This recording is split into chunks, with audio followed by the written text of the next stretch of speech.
ഇത് നമ്മുടെ മൂകാംബിക കാച്ചി എണ്ണയുടെ മരുന്ന് കഞ്ഞിയുടെ ഒരു ഐറ്റങ്ങളാണ് കേട്ടോ. നമ്മൾ ഉണ്ടാക്കുന്നുണ്ട്, ഈ പ്രാവശ്യം മരുന്ന് കഞ്ഞി ഉണ്ടാക്കുന്നുണ്ട്. നമ്മുടെ നാട്ടുകാർ തന്നെ ആദ്യം ചോദിച്ചിട്ടുണ്ട്.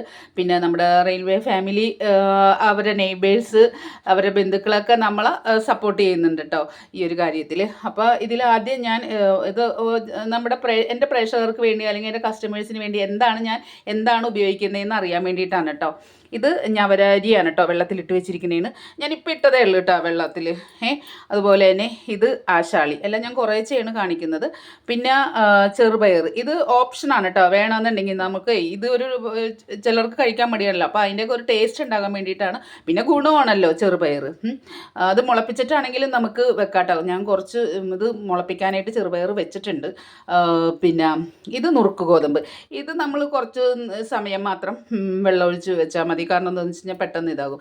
പിന്നെ ഉലുവ, പിന്നെ ചെറിയ ജീരകം, പിന്നെ ഉള്ളി ഞാനെടുത്ത് വെച്ചിട്ടില്ല. ചെറിയ ഉള്ളിയാണ്, ചെറിയ ഉള്ളി ഇട്ടിട്ടാണ് നമ്മളിത് വേവിക്കുന്നത് തന്നെ കേട്ടോ.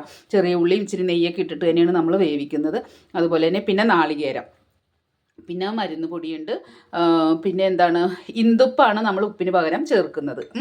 അപ്പോൾ ഇതൊക്കെയാണ് നമ്മൾ മരുന്ന് കഞ്ഞിക്ക് ഉപയോഗിക്കുന്നത്. നാളെ വൈകുന്നേരം 5 മണിക്കാണ് കേട്ടോ നമ്മളിത് തയ്യാറാക്കുന്നത്. അപ്പോൾ കുറച്ച് പേരെന്നോട് പറഞ്ഞിട്ടുണ്ട്, അപ്പോൾ അവർക്കൊക്കെ വേണ്ടിയിട്ടാണ്. പിന്നെ ഇനി ആർക്കെങ്കിലും ആവശ്യമുണ്ടെങ്കിൽ, നമ്മുടെ അടുത്തുള്ള ആൾക്കാർക്കൊക്കെയാണ് ആവശ്യമുള്ളതെന്നുണ്ടെങ്കിൽ പറഞ്ഞു കഴിഞ്ഞാൽ നമ്മുടെ ഷോപ്പിൽ വന്ന് വാങ്ങിക്കാം കേട്ടോ.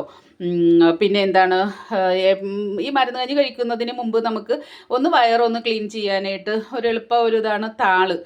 ഒരു താള് കറി ഒക്കെ കഴിച്ച് തലേദിവസം കഴിച്ച് കഴിഞ്ഞാൽ നമ്മുടെ വയറൊക്കെ ഒന്ന് ക്ലീൻ ആകും കേട്ടോ. എന്തായാലും നമ്മുടെ ആരോഗ്യം നോക്കണം കേട്ടോ. പ്രത്യേകിച്ച് ഒരു 40 വയസ്സ് തുടങ്ങിയിട്ടുള്ളവർ ശരിക്കും നമ്മുടെ ആരോഗ്യം നോക്കണം. കാരണം എന്താണെന്ന് വെച്ച് കഴിഞ്ഞാൽ മറ്റുള്ളവർക്ക് നമ്മളൊരു ബുദ്ധിമുട്ടാവരുത്. നമുക്ക് ഒരു മുട്ടിൻ്റെ വേദന, കാലുവേദന, നമുക്ക് പെയിനുകൾ തുടങ്ങുന്നത് ആ ഒരു പ്രായം തുടങ്ങിയിട്ടാണ്. അപ്പോൾ നമുക്ക് ഇഷ്ടമല്ലെങ്കിൽ കൂടി നമ്മളൊരു 7 ദിവസം നമ്മൾ കഴിക്കുന്നത് നല്ലതായിരിക്കണം. പിന്നെ ഇറച്ചി മീനൊക്കെ ഒഴിവാക്കുന്നത് നല്ലതാണ്. പിന്നെ അതൊക്കെ ഓരോരുത്തരുടെ ഇഷ്ടമാണ്. പക്ഷേ ഒഴിവാക്കുന്നത് നല്ലതാണെന്ന് ഞാൻ എപ്പോഴും പറയുള്ളൂ കേട്ടോ.